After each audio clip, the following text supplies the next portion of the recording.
Blaze, the German Shepherd's behavior that evening was different. He ignored the steady voice of his marine owner and rushed headlong into the Absaroka Mountains. His barks echoed with a strange urgency, pulling Jack Mercer deeper into the shadows of the forest at the end of a narrow path.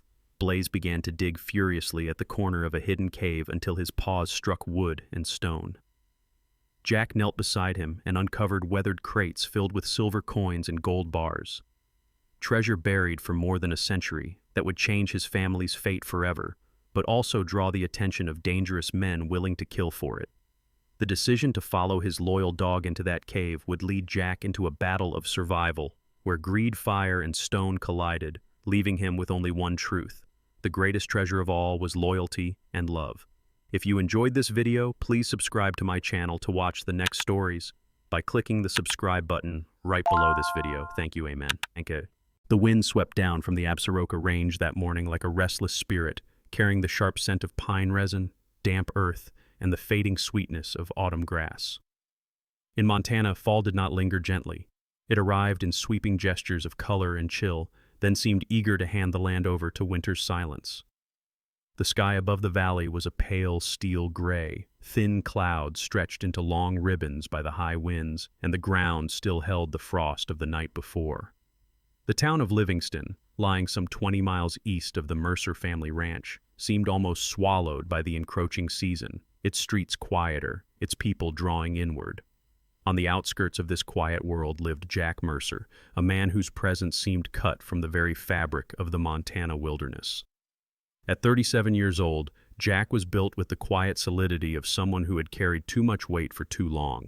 He stood just over 6 feet, his shoulders broad but not exaggerated, his frame lean and sinewed from years of hard labor and harder living. His face carried the evidence of both, a square jaw dusted with a perpetual stubble of dark blonde and gray, weather-burnished skin lined around the eyes and mouth, and a faint scar along the left side of his neck, a remnant of his service overseas. His eyes were hazel, often shifting in tone with the light, but almost always filled with the kind of watchfulness that came from years of combat and survival. Jack had once been a Marine, and not just in passing. He had served nearly 15 years, most of them as part of a combat engineer battalion, spending time in Iraq and Afghanistan. There, he had earned a reputation as dependable, steady under fire, and fiercely loyal to those who served beside him. But loyalty came with scars. He carried the weight of losing men under his command, and the quiet knowledge that even survival sometimes felt like betrayal. When his enlistment ended, he returned to Montana with only 2 things that mattered: the family ranch where his mother still lived, and Blaze, his canine partner, a German Shepherd whose loyalty had become his anchor. Blaze was 5 years old now, in the prime of his strength, a large and noble dog whose coat was a striking blend of black saddle and golden tan. One ear had a slight tear near the tip, a battlefield memory, and his muzzle bore a thin stripe of gray already creeping in. His eyes were a deep amber, intelligent and alert, eyes that seemed to see not only threats but also the hidden burdens of his master. Blaze moved with the trained precision of a working dog, muscles taut beneath his fur, but in quieter moments he could collapse beside Jack with the ease of a lifelong friend, sighing heavily like an old soldier himself. Jack's return home was not a triumphant one. The Mercer Ranch had once thrived under his father, a stoic man who believed in hard work and land stewardship. But his father had died years ago, and his mother's health had declined after a stroke. The hospital bills, piled atop years of drought and poor cattle yields, had left the ranch hanging by a thread. Jack had taken loans to cover treatments, hoping that his mother's strength would carry her through, but the debt grew faster than he could pay. Now, with his mother confined to a nursing facility in Livingston and the ranch nearly worthless to outsiders, the bank circled like a vulture. Jack's goal was simple, though it weighed heavier than any mission he'd carried out in war. Keep the ranch alive. It wasn't just land. It was history, memory, and the last piece of his family he could still protect. That morning, he stood outside the weather-beaten barn, the roof sagging and the boards silvered with age. Blaze sat at his side, nose lifted to the cold air, tail giving a slow, deliberate wag. Jack rubbed the dog's head absent-mindedly as he stared at the letters on his kitchen table earlier, the red-stamped notices that seemed to scream louder than artillery fire. "Guess we'll figure it out, buddy," Jack muttered. His voice was low, gravelly from years of smoke, dust, and shouting commands across noisy battlefields.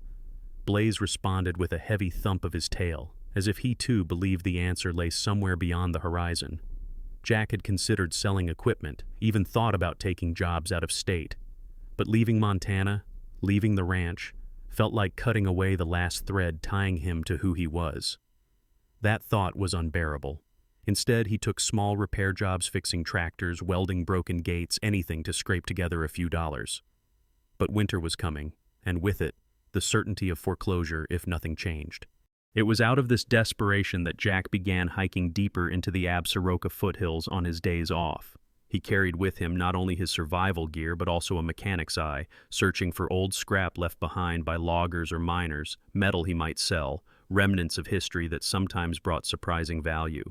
Blaze always went with him, nose to the wind, ears sharp, body alert for both prey and memory. The mountains were treacherous, but they were also alive with secrets. Jack had once found an old rusted still hidden beneath fallen logs, and another time the skeletal remains of a prospector's cabin with rusted mining tools strewn about. Each discovery was a reminder that Montana's wilderness was layered with stories left behind, some forgotten, some waiting to be unearthed.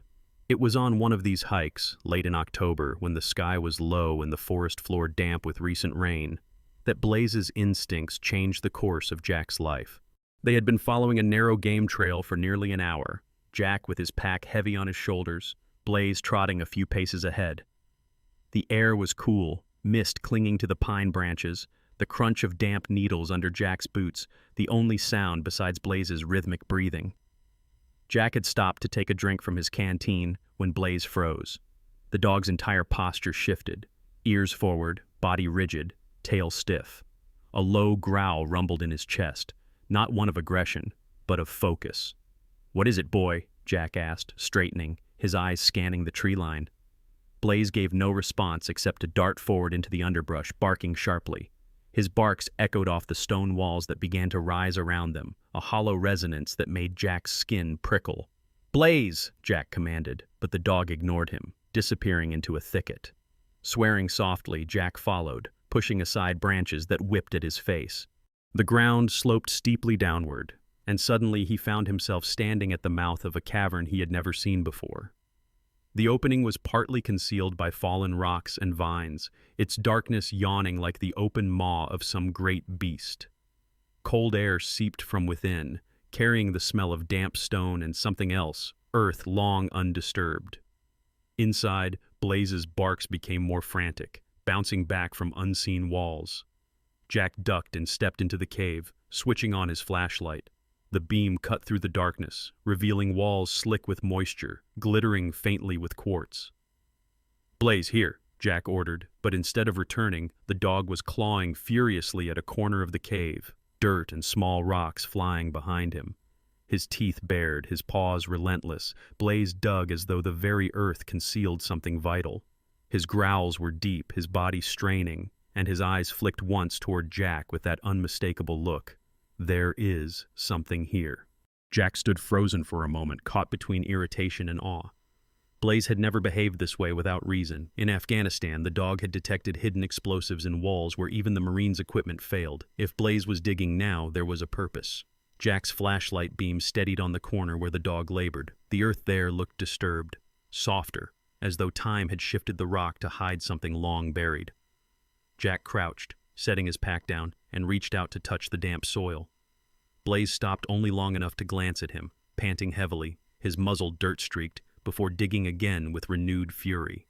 Jack's heart pounded. He didn't know what lay beneath this mountain, but something in Blaze's intensity made him certain. This was not just another rock or root. It was the beginning of something far larger. And in that cold, echoing silence of the Absaroka cave, Jack Mercer realized his life was about to change. The cave breathed cold and old, a lung of the mountain inhaling Jack Mercer and his dog the way the Absarokas had always swallowed secrets. The air was wet and chalky with pulverized stone, the kind that coated the tongue and made every breath taste like time. Blaze, the 5-year-old German shepherd with the torn ear and amber eyes that always found what human senses missed, had transformed from companion to instrument paws pistoning, claws raking, shoulders bunching under black and tan fur as he excavated the shadowed corner he'd fixated on. Jack set his pack down and lifted his flashlight into the dust storm the dog was creating. The beam scattered in yellow shards, catching glints in the grit. He crouched beside his partner, the old service habit of covering another man's work returning without thought, and pressed his palm into the disturbed soil. It was softer there, layered with a vein of decayed timber and something that sounded dull when tapped. He took a slow breath, letting the cave's damp cool push the adrenaline back toward discipline, and unstrapped the short crowbar he kept lashed to his pack. "Easy," he said, not because Blaze needed calming, the dog's focus was a taut wire, but because the words steadied Jack himself. He wedged the bar into a seam that wasn't a seam, just a hint of geometry in the wild rock, and leaned in. Rock became wood, became seam, became leverage. The cave answered with a compact, unwilling groan.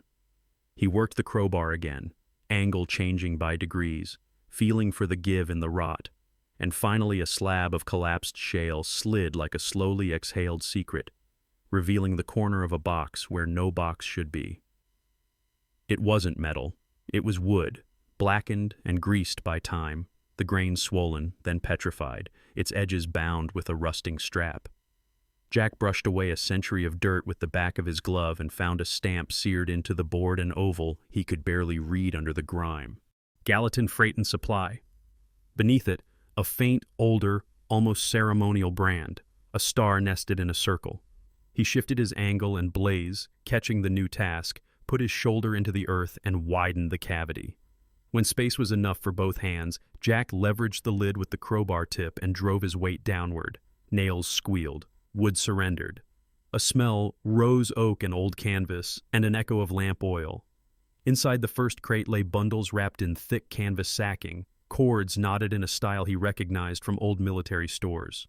Dust plumed when he cut the first knot with a short, stubby folding knife. The canvas peeled back like a bandage from bone. Silver spilled light. Dozens, no, hundreds of round faces glimmered up at him. Morgan dollars, their goddess profiles soft-edged with tarnish, liberty caps wreathed in ghosts of laurel, dates flashing through the grime, 1881, 1890, 1896, each coin a small, stubborn moon risen from soil. His throat closed, not because it was money, but because money could be a door, and doors were what he needed most. He slid his fingers under the next bundle, heavier, square, harder. The canvas here bore blocky stencils, now pale as breath, ILC assay, and a half-legible place name that could have been Helena. He worried the fabric open and felt the first true weight of it, cold, latent, unmistakable. Rectangular ingots, each the size of a carpenter's chalk box, each with soft edges worn by time, each stamped with a fineness that even his trembling light could make out. 0.917 fine. He lifted one. It bent his wrist with its compact promise. For the first time since he'd come home from Afghanistan, Jack did not have to picture a miracle. He was holding it. Blaze pushed his nose against Jack's forearm and huffed a short, satisfied breath, then sat, tail sliding through grit like a metronome slowing toward rest. Jack swallowed hard and did what he'd always done when fear threatened to become panic. He inventoried. One crate, 3 layers deep with canvas-wrapped rolls of silver, beneath a false bottom that concealed 4 ingots and a smaller pouch that clinked when he lifted it. He loosened the drawstring and let a few gold coins slide into his palm Liberty Head double eagles. The relief still proud on some, worn nearly smooth on others by fingers long forgotten. He listened because listening had saved lives. The cave held only the tick of falling dust and the faraway, hollow drip of water. Outside the mouth, wind crawled over the opening and combed the birch leaves with an icy brush, the weather reminding him that Montana would have her winter soon enough, and any plan that required multiple trips through that season would demand care, patience, and the humility to respect mountains that did not forgive haste. He resealed the pouch, retied the canvas, replaced the ingots exactly as he had found them. Habit, again. You didn't advertise a find even to your future self and searched the cavity further. Blaze's paws found another edge. Jack widened the dig until he could lever a second crate free. This one was lighter and rattled when he shifted it. Its lid had split in the middle decades ago, and when he pried it fully open, he found stacked paper rolls brittle as leaves. Bank wrappers around columns of coins so old the paper broke into confetti when he lifted them. Beneath lay a leather ledger wrapped in tarred canvas, its pages dappled with mildew but legible enough that a few names leaped at him. Carson and Fitch, Bridger Toll, Blue Elk Claim. There were numbers, columns, and columns of them, some crossed out, others underlined twice. It wasn't just a stash. It was a map of a time, the bones of a community of men who had tried to pin the mountain to a balance sheet. Jack's light skimmed across something wedged behind the ledger, a small tin of assay receipts, brittle triangles stamped by long-dead clerks. They were proof. Not that he needed proof. The gleam in his hand was argument enough. Proof mattered to banks, to courts, to any story that might someday need to be told honestly. For now, though, silence was the only sane language. He looked at Blaze, who waited with that dignified patience of a dog who has achieved exactly what he intended. "You did it," Jack whispered, because any more volume felt profane here, and because gratitude was easier to say to a dog than to a god he wasn't sure listened anymore. "You brilliant, stubborn, you did it." Blaze's ears tipped forward at the music of the voice more than the words. His tongue lolled for a second, then he rose, sniffed the cave air, and turned his head toward the entrance. Jack felt the tug in that motion, a reminder that victory made people lazy and laziness got people killed. He breathed again, slower. The plan would be simple because simple survived. He would not announce a miracle to the wolves. He would not move everything at once.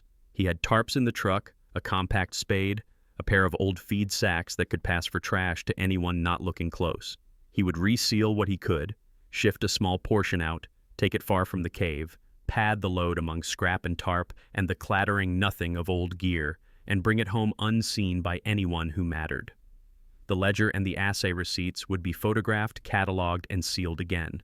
The cave would be disguised each time, entry brushed out with a pine bough, boot prints fluffed away, and Blaze's tracks scattered. He'd rotate approach paths, never park at the same pullout twice, and never, ever talk. He let himself picture the bank notices going quiet, the nursing home bill stamped paid, the roof patched, the Mercer brand burned fresh on a gate that didn't sag. He let himself picture his mother, Rose Mercer, 63, compact and wiry despite the stroke, with hair she'd kept the color of wheat long past when most women let the gray come, being wheeled out into a winter sun that didn't smell like antiseptic, her eyes sharpening at the ranch house she'd kept alive with casseroles and prayer. He saw it, and he felt the dangerous warmth of imagining future ease. He closed the crate. He buried the seam. He packed the first load with the detachment of a man building a field bridge while rounds crack overhead.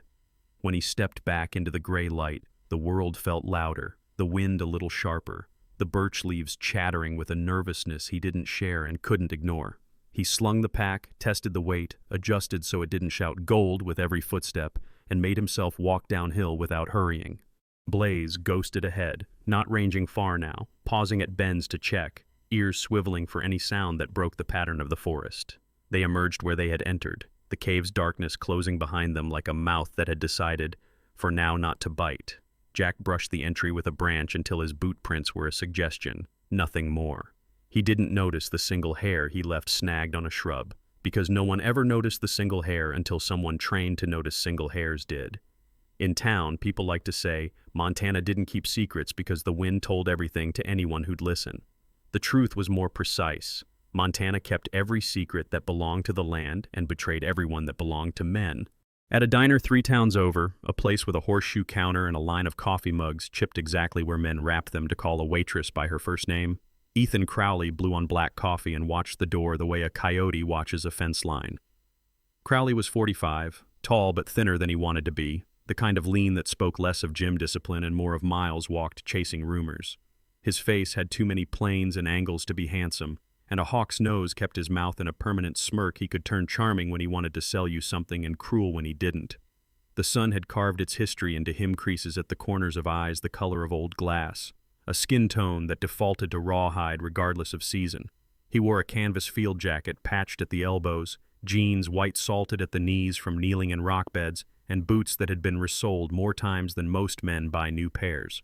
He had a scar that nicked the top of his left ear from a rock fall on the Boulder River, and a ring that wasn't a wedding ring on his right hand, a coin bezel, a walking Liberty $50 hammered into circle, the face smoothed by years of tapping against his knuckle. People said he'd been born mean. People were wrong. Ethan Crowley had been born to a miner who died suffocating in a shaft collapse when Ethan was 13. He'd learned very early that wealth buried under mountains never came up gentle, and that no one gave a damn about a boy who cried about it. That morning, he wasn't crying. He was listening. 3 stools down, a guide in a red-checked shirt Colt Driscoll, rangy, early 30s, a local who had the bad habit of talking as if the whole counter were his confessional, was telling the cook about a dog that had gone off like a siren up in a draw behind Mercerland. Crowley kept his eyes on his coffee. Dog, draw, Mercer. He seldom wrote things. Paper could be taken. He let words sit in his head like pebbles in a pan until the swirl cleared and left the bright behind. Colt talked a little too loud because Colt needed the world to know when the world had brushed against him. He mentioned seeing truck tracks where the grass shouldn't be pressed, and then he mentioned Blaze because Blaze was the kind of dog people mentioned. "That shepherd Jack's got," Colt said, making a spear with his toast. "The one with the ear like a shark took a bite. Smartest damn dog I ever saw. He was troweling the earth. No critter dig like that." The cook May Wilkes, mid-50s, quick with a laugh that carried a sad current if you looked too long. A woman with a broad, kind face gone prematurely tired by a son's long addiction told Colt to mind his own. Crowley left a tip large enough to be remembered and a face expressionless enough not to be. Outside, wind worried the flags on the pickups at the curb. Crowley zipped his jacket without looking at his hands. The coin ring clicked against a zipper tooth, a small sound, a small promise. He drove an old Suburban with mismatched panels and a tow hitch that rattled like cutlery. In the back, under a tarp, were tools that marked him for what he was to anyone who knew the kit. A modified metal detector with a DD coil worn shiny at the loops, a pack with LiDAR scans he'd charmed off a seasonal Forest Service tech with a lie about watershed research, a collapsible spade, a coil of rope, a roll of black plastic. He didn't call himself a treasure hunter. He was a finder. The difference in his mind was the difference between a wolf and a dog one waited to be fed. The other took what the world owed it. He drove toward the foothills and did not follow the road most people would have taken to Mercerland. He knew Jack in the way men in small places know each other without permission. Not as friends, but as fixed points on a shared map. Jack Mercer was steady, the kind of steady that annoyed men who lived by improvisation. Jack didn't drink much. Jack kept his head down. Jack had come back with the look men wore when the war had returned with them and built a small room behind their ribs. Men like that didn't go to town and brag about a find. So if Jack had found something, Crowley would have to find Jack first and then shadow his shadow. He swung by a gas station near a turnout that led to a network of skid roads and took his time squeegeeing glass that wasn't dirty because time was the one thing he could afford to spend. He asked Rudy Klein, the attendant early 20s, compact, pale, eternally drowsy from nights spent gaming and days spent pretending work didn't require wakefulness if business had been slow. Rudy blinked at him as if the question were multiple choice. Crowley casually mentioned a coyote he'd seen and then a shepherd, black and tan, good size, ear nicked, with a man who had that marine look. Rudy offered half a shrug and the kind of nod that said he wouldn't call the cops if you robbed the place as long as you didn't make him count change.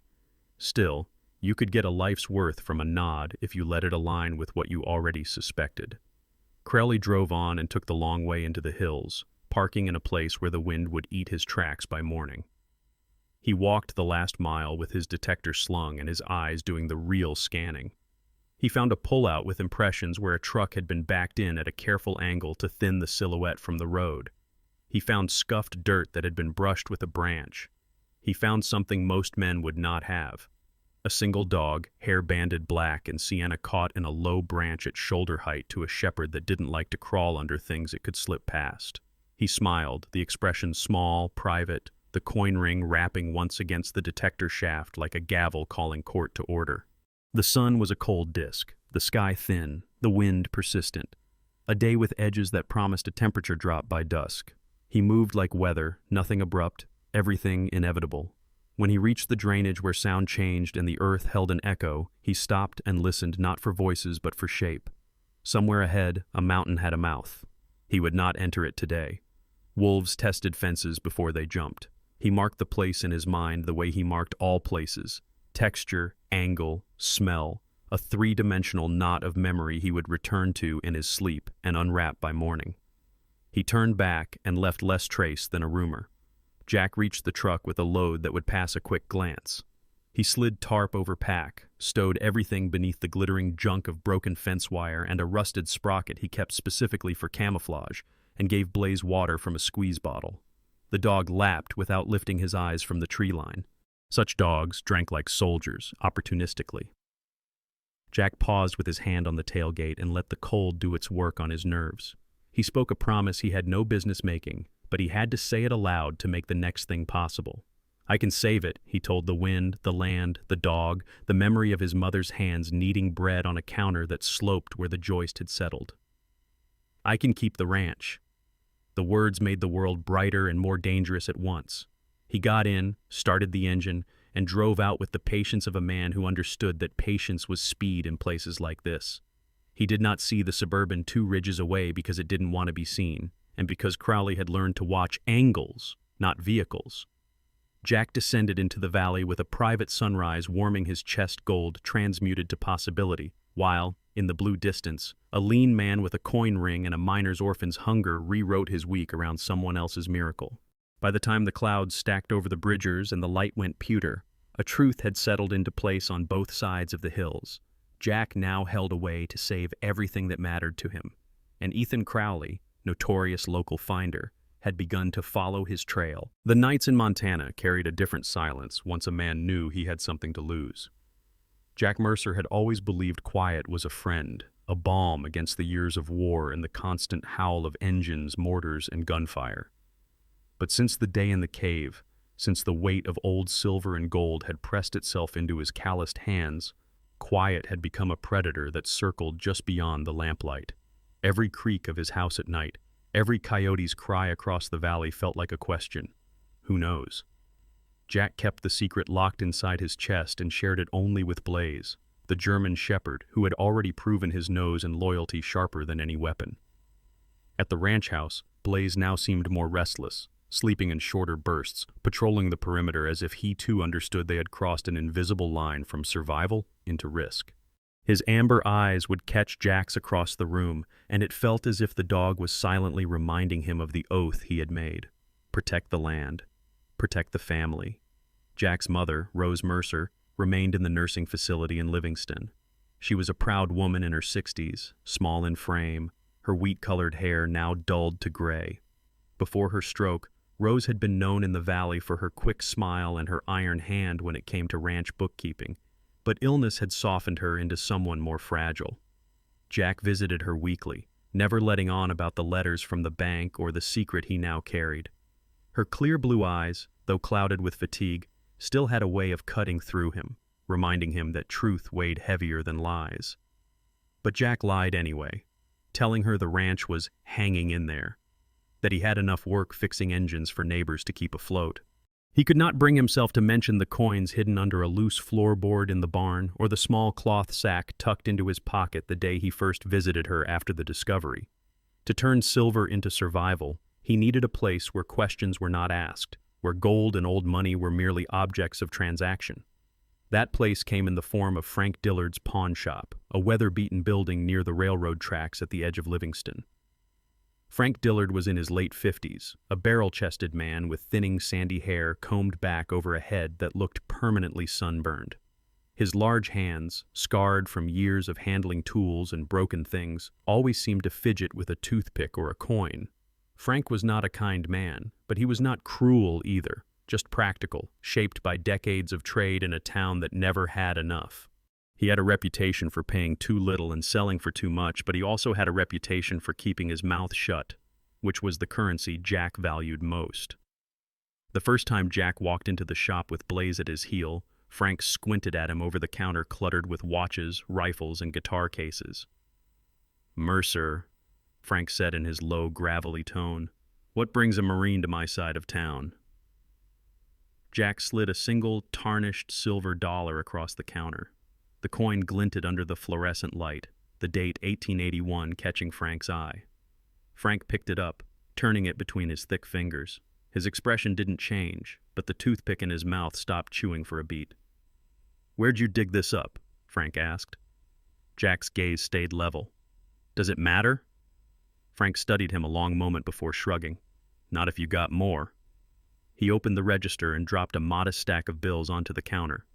"I'll take as many as you can bring me. Just don't flood the market, and don't ask for a fair price. You won't get one." Jack nodded, because it was enough. Enough to cover groceries, enough to cover the electric bill, enough to silence the wolves at the door, for now. Over the next several weeks, Jack returned, never with more than a few coins at a time. He mixed silver dollars with Liberty Head halves, sometimes slipping in a gold piece. Frank asked no further questions, though his sharp eyes told Jack he suspected there was a story. Blaze always sat at Jack's side during these exchanges, a silent sentinel whose growl seemed to hum under his breath whenever Frank leaned too close. Meanwhile, in the mountains, another set of eyes had begun tracking the trail. Ethan Crowley, the treasure hunter whose life had been carved by hunger for things buried, returned to the drainage he had marked. He was patient. He moved with the rhythm of someone who had followed whispers across deserts and forests. He noticed things most men didn't. The angle of a boot print smudged into mud, the way brush was pressed where no deer had passed, the faint scuff of metal against stone. One afternoon, Crowley crouched beside a patch of earth that had clearly been disturbed and recovered. The soil was looser, darker, not yet settled into the forest's slow rhythm.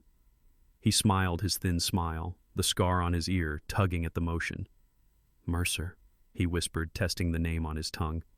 "You found something you shouldn't have." Crowley wasn't alone in his ventures. He often paid men in town for scraps of information.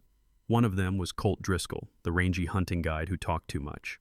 Colt had a weathered face, thin lips that curled into a grin too easily, and eyes that darted like a man never sure he wasn't being listened to. Colt didn't know about the gold, but he'd seen Jack's truck in unusual places, seen Blaze behaving like no ordinary ranch dog. When Crowley pressed him with a few folded bills and a bottle of cheap bourbon, Colt's loose tongue provided enough. The more Crowley listened, the more the pieces lined up. The Marine, the dog, the hidden cave. Crowley began shadowing Jack from afar, never close enough to be seen, but always near enough to learn his patterns. He noted when Jack drove into town, when he went to the nursing home, when he came back with fewer groceries than a man should, given the hours he worked. To Crowley, the conclusion was obvious. Mercer had tapped into something, and whatever it was worth following. Back at the ranch, Jack lived in the paradox of relief and dread. The bills were being paid, one envelope at a time. The pantry was no longer bare. He even managed to buy new boots for himself, though he kept wearing his old pair so no one would suspect. Yet every night when he tucked the coins back into the barn floor, he felt the shadow of discovery pressing in. One evening, after visiting his mother and leaving the nursing facility with his heart aching from her fading strength, Jack drove past the pawn shop and caught a reflection in the glass of a truck idling too long at the corner. A dark Suburban with mismatched panels.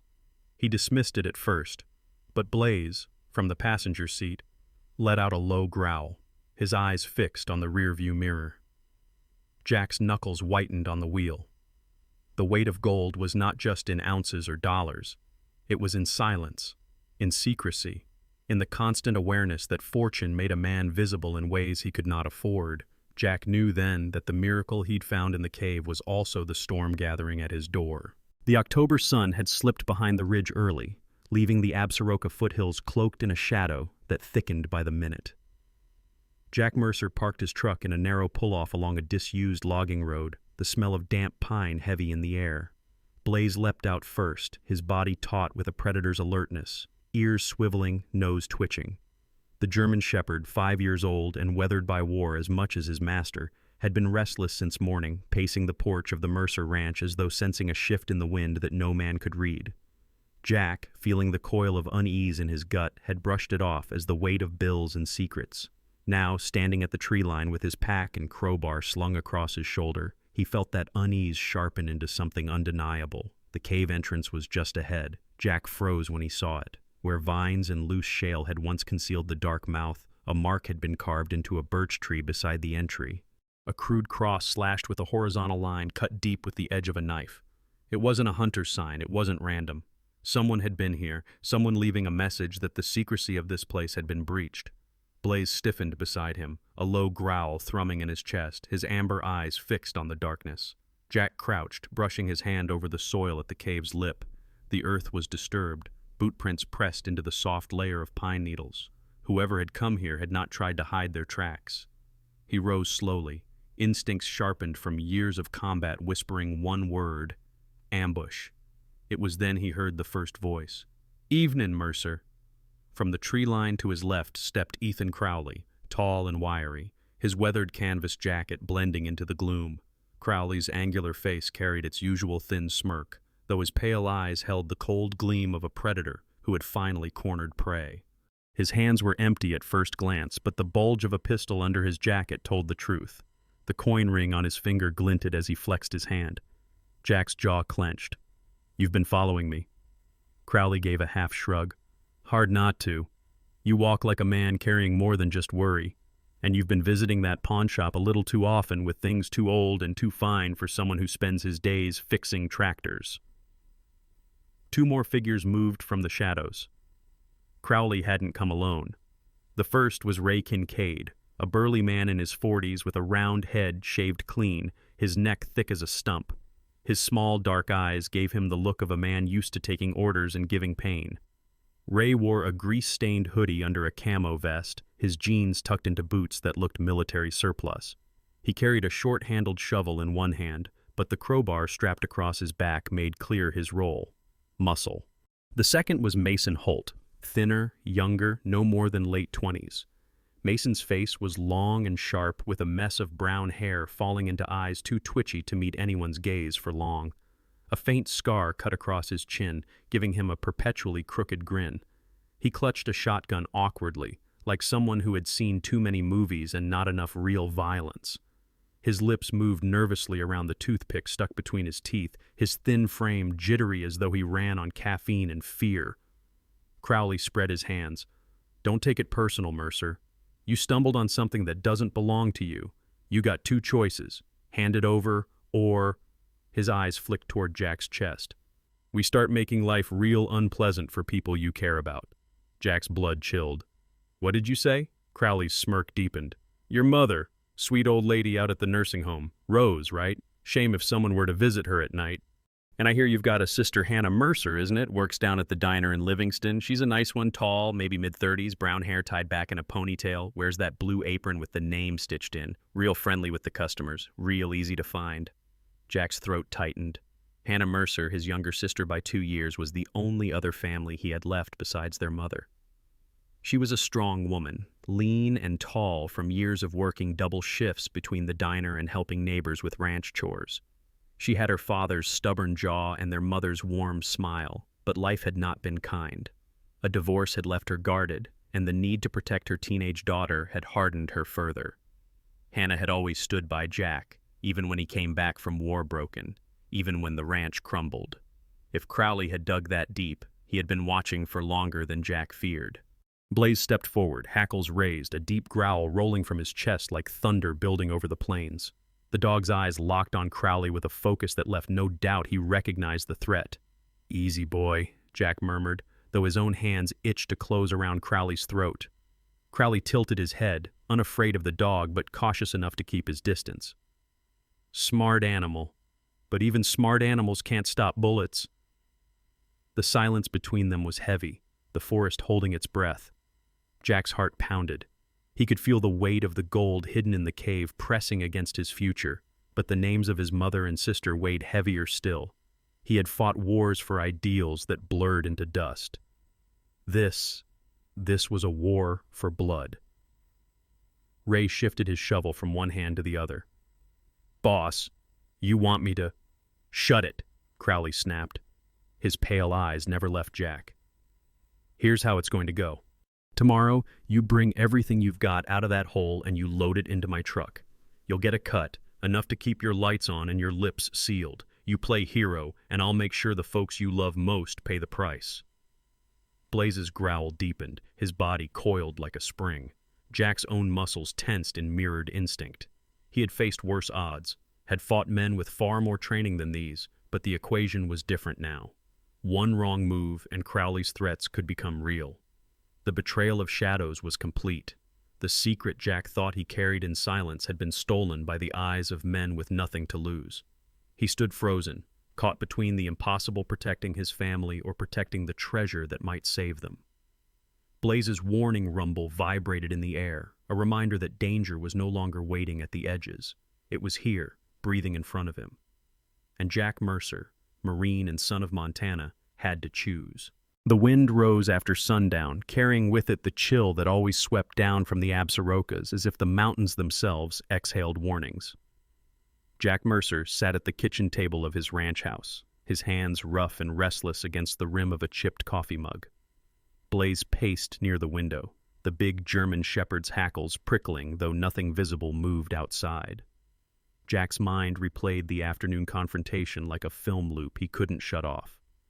Crowley's pale eyes, the scarred grin of Mason Holt, the thick silence of Ray Kincaid as his shovel rested across his shoulders, and the words, Rose, Hannah. They had slipped into Crowley's mouth too easily, like blades already sharpened. Jack had returned home, but he hadn't truly come back. Every creak of the porch boards made him tighten his jaw. Every whistle of the wind made Blaze growl low and steady. By midnight, Jack decided he could not sit still. He checked the revolver kept in the drawer, holstered it at his side, and loaded his pack with a flashlight, rope, and the same crowbar that had unearthed treasure weeks before. Blaze followed without question, amber eyes bright against the dark.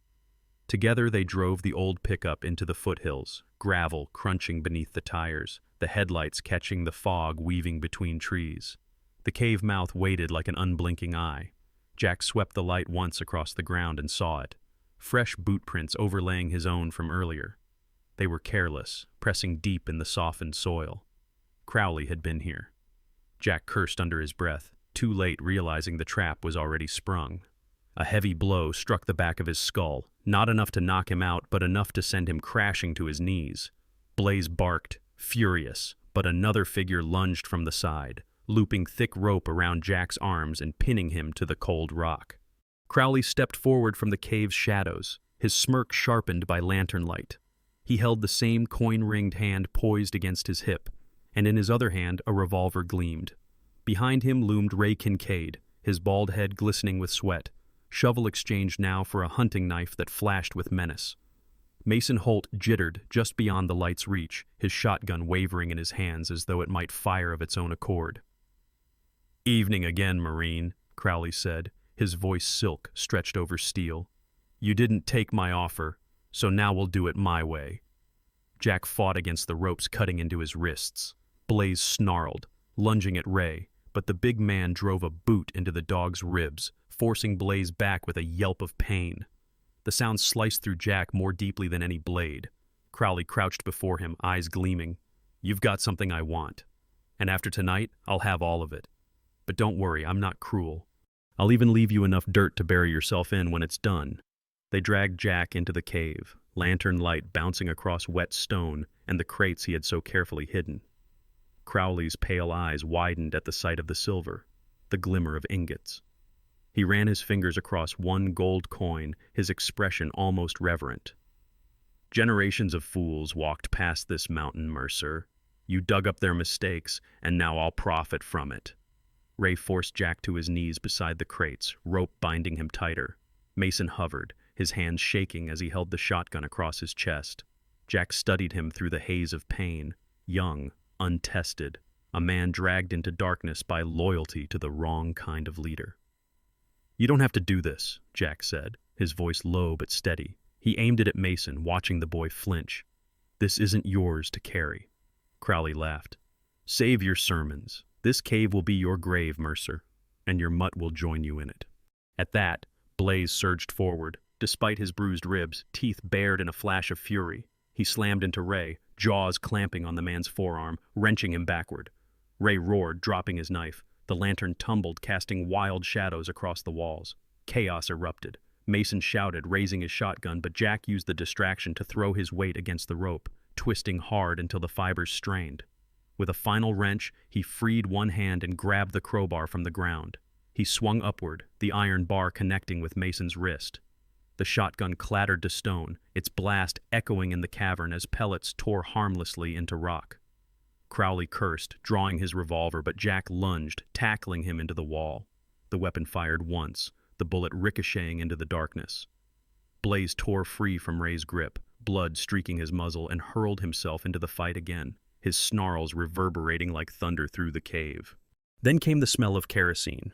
Crowley, desperate, had kicked the lantern into the crates. Flames licked greedily across the aged wood, casting the cavern in a red, flickering glow.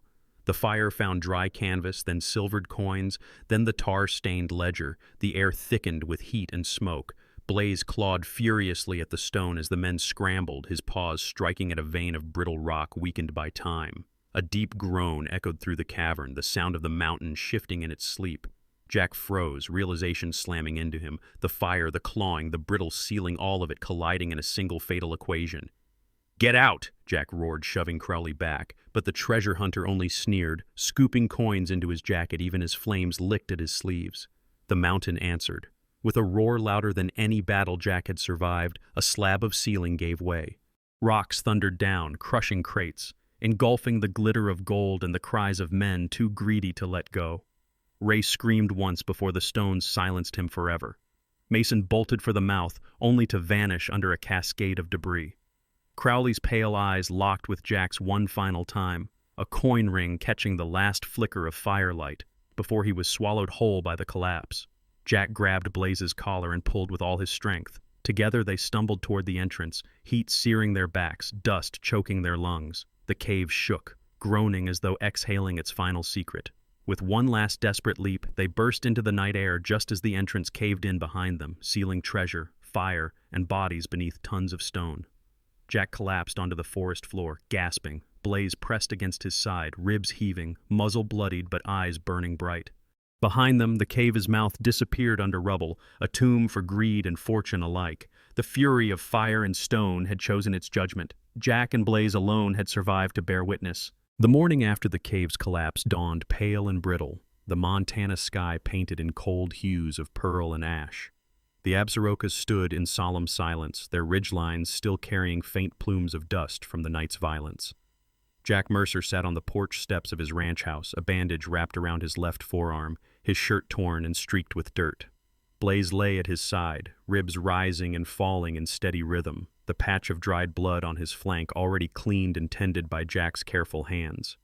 The dog's amber eyes followed every rustle of wind through the grass, alert yet calm, the kind of calm earned only after walking through fire and stone and surviving. Jack's hands rested on the burlap sack beside him, its weight heavy but not crushing. Inside were the few gold ingots and coins he had managed to drag free before the cave had collapsed, a fraction of what had been hidden beneath the mountain. The rest was gone forever, sealed under rock and flame, along with Crowley and his men. Jack had no illusions about miracles. What he had salvaged was not wealth enough to change the world, but it was enough to settle the debts that had haunted his family for years, enough to keep the Mercer Ranch alive, enough to buy peace. 2 days later, Jack walked into the First Bank of Livingston with Blaze at his heel. The dog wore no harness, no badge of service anymore, but his presence drew the same respect as any soldier. Heads turned as the big shepherd padded silently across the polished floor, his ears erect, his gait strong despite his injuries. At the counter, Samuel Grady, the bank manager, adjusted his wire-rimmed glasses when Jack set the cloth sack down. Samuel was a thin, meticulous man in his late 40s, his hair neatly parted, his tie knotted so precisely it seemed pulled taut by his very personality. He had the cautious eyes of someone who had spent his life calculating risks and never once leapt without checking the ledger twice. Jack withdrew 2 gold coins, placing them on the counter without ceremony. "I'm here to settle my accounts," he said, his voice steady, the marine steel in it leaving no room for doubt. Samuel's eyes widened behind the glasses, his pale fingers trembling as he picked up the coins. He turned them over, his breath catching at the dates stamped into the gold. "Mr. Mercer, this is—" His words faltered, suspicion flickering in his gaze. "Where did you come across Jack cut him off with a stare sharp as winter ice. "Does it matter, Sam?" Samuel swallowed hard, then shook his head. No, I suppose it doesn't." He cleared his throat, forced his hands to still, and began processing the payment. By the time Jack walked back out into the chill sunlight, the mortgage was erased, the Mercer name clear once more. Blaze trotted proudly at his side, his head high, his body casting a shadow beside Jack's that looked like one warrior walking with another. In town, whispers began almost immediately. At the Livingston Gazette office, Clara Whitfield, a local reporter, typed furiously at her desk. Clara was in her mid-30s, tall and slender with a cascade of dark auburn hair often tied back loosely, leaving strands to frame a face sharpened by determination. Her eyes were a clear green, restless, always searching for the story under the surface. Clara had grown up in Livingston, the daughter of a miner who'd been killed in an accident hushed up by the company. Since then, she had carried a distrust of silence and authority, shaping her into a woman unwilling to let mysteries go unanswered. Her article appeared 3 days after the collapse. Mysterious rockslide in Absaroka foothills raises questions. It detailed the sudden geological event the unexplained lantern smoke witnesses claimed to have seen on the ridge that night, and the rumors of strangers spotted in town asking questions about old mines. Clara stopped short of mentioning Jack by name, but her words drew attention nonetheless. Jack read the article once, folded the paper, and burned it in the stove. Blaze sat by the fire, watching the flames as though guarding their silence. Weeks passed. The ranch began to breathe again. Jack patched fences with new lumber, fixed the roof that had leaked for years, and bought fresh hay for the winter. He visited his mother at the nursing facility, carrying with him baskets of fruit and flowers he could finally afford. Rose Mercer, frail in her chair but sharp-eyed as ever, squeezed his hand with surprising strength. "You did it, Jackie," she whispered. She didn't ask how. She didn't need to. Hannah came by more often now, her daughter Emily, 14, tall for her age with long brown hair and shy brown eyes, sometimes in tow. Hannah herself, still weary from years of working double shifts, had softened a little in her brother's presence, though the lines of caution remained around her eyes. "You're different," she said one evening, leaning against the fence as Blaze rested at her feet. "You used to carry the war in your shoulders. Now it looks like you finally put it down." Jack didn't answer, only scratched Blaze behind the ears. The dog sighed contentedly, amber eyes glowing in the fading light, as if to confirm her words. The Gazette eventually moved on. Clara's article was replaced by stories of cattle auctions, a winter storm advisory, and the county fair. The mysterious rock slide slipped into local lore, another ghost story whispered by hunters and hikers. Some said it was just nature's way. Others swore they heard strange noises in the night air, as though the mountains still kept a voice beneath the rubble. But only Jack and Blaze knew the truth, and they carried it in silence. On a cold December morning, snowflakes falling like whispers from the sky, Jack stood on the porch with a steaming mug of coffee. The ranch stretched out before him, fences strong, fields white with frost. Blaze sat at his side, tail sweeping the boards in slow rhythm. Jack looked down at the dog, his companion through war and fire, through greed and salvation. "We did it, buddy," he said softly. "Not because of gold, not because of silver, but because you never let me quit." Blaze lifted his head, eyes meeting Jack's, the bond between them unspoken yet eternal. And as the first rays of sunlight pierced the clouds, gilding the snow with a faint golden glow, Jack Mercer finally felt the weight lift from his shoulders. The treasure of a new dawn was not buried in caves or stamped into coins. It was here, in the love of family, the loyalty of a dog, and the peace of a land finally free of shadows. At the end of this story, we are reminded that true treasure is not measured in coins or gold, but in the loyalty of those who stand by us and the love of family that carries us through our darkest hours. In our daily lives, we often chase things that fade while forgetting the simple blessings that endure. A loyal friend, a safe home, a faithful heart. These are the riches that cannot be stolen or buried. If this story touched you, we invite you to share it with someone who needs hope today. Leave a comment below and tell us what loyalty means to you. And if you believe in the power of love and faith, type Amen in the comments. Do not forget to subscribe to the channel so you never miss the next story. May God bless you and your family with peace, courage, and the reminder that you already carry the greatest treasures in your heart.